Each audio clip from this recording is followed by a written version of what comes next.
Imagina a situação. Você está sob monitoramento eletrônico, a justiça te acusa de violar as regras, mas, no final das contas, é o próprio equipamento que falha. E mesmo assim, as restrições mais severas continuam valendo. Parece um enredo de filme, não é? Mas essa é a realidade de Felipe Martins, ex-assessor para assuntos internacionais do governo Jair Bolsonaro e um dos nomes mais comentados nas investigações atuais. Aqui na Closer Brasil, a gente mergulha fundo para entender os detalhes que fazem toda a diferença.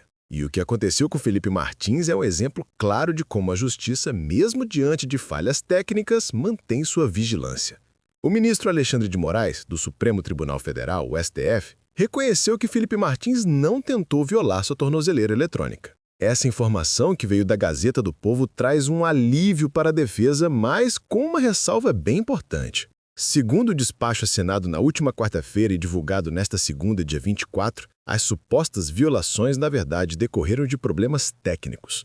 Moraes foi taxativo ao afirmar que as falhas se limitaram a breves interrupções no sinal do equipamento que não ultrapassaram, no total, a marca de 10 minutos. Ele disse que essas violações sugerem possíveis falhas técnicas típicas do equipamento eletrônico ou inconsistências de cobertura. Por isso, descartou a conversão das medidas cautelares em prisão preventiva. Ufa! Mas e aí que a coisa fica interessante? Apesar desse reconhecimento da falha técnica, o ministro do STF rejeitou o pedido da defesa para revogar as restrições que foram impostas a Martins desde agosto de 2024. Para Moraes, as cautelares continuam sendo necessárias e adequadas, bem como proporcionais para garantir, e eu cito, a ordem pública, bem como a evitar embaraços à aplicação da lei penal. Ou seja, um passo para trás, dois para frente.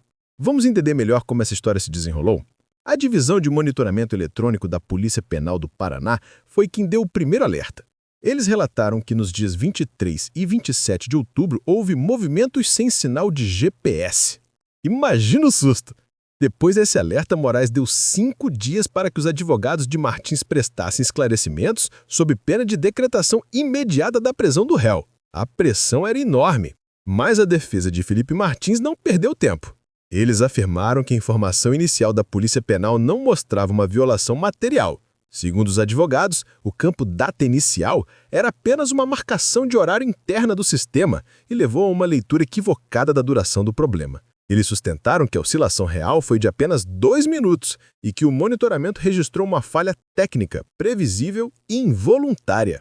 Eles agiram rápido. Nas redes sociais, o advogado Jeffrey Schicchini, um dos responsáveis pela defesa de Martins, afirmou com convicção: "Nos antecipamos e antes mesmo de sermos intimados, provamos que foi apenas uma falha de sinal e que essa falha durou só 2 minutos." E completou aliviado: "Hoje, Moraes reconheceu que não houve violação." E não foi só a defesa que concordou. A Procuradoria-Geral da República, a PGR, também alinhou-se à defesa, classificando o episódio como uma ínfima intermitência, totalmente compatível com falhas de cobertura. Para a PGR, o fato de o alerta ter ocorrido perto da residência de Martins reforça que não houve descumprimento das regras impostas. É um consenso entre defesa e acusação sobre a natureza técnica do problema. Porém, mesmo depois de reconhecer o erro técnico, como já dissemos, Moraes manteve todas as medidas aplicadas. Para o ministro, Martins não logrou êxito em demonstrar a alteração do quadro fático. Isso é crucial. Significa que, embora a falha na tornozeleira não tenha sido intencional, o contexto geral do caso de Felipe Martins não mudou. Ele continua sendo réu no que a gente chama de Núcleo 2 da investigação sobre a suposta tentativa de golpe de Estado. E o julgamento, olha só a data, está marcado para os dias 9, 10, 16 e 17 de dezembro. Ou seja, a tensão está longe de acabar. A PGR, inclusive, reafirmou essa avaliação, argumentando que existe um significativo conteúdo probatório sobre o proeminente papel do réu na estrutura criminosa. Isso mostra a gravidade das acusações que pesam sobre Felipe Martins e o porquê da manutenção das medidas cautelares. E quais são essas medidas cautelares que continuam vigentes? São várias e importantes de serem detalhadas. Primeiro, a proibição de sair da comarca e o recolhimento domiciliar noturno e nos fins de semana. tudo isso com a tornozeleira eletrônica. Segundo, o comparecimento semanal ao juízo da execução.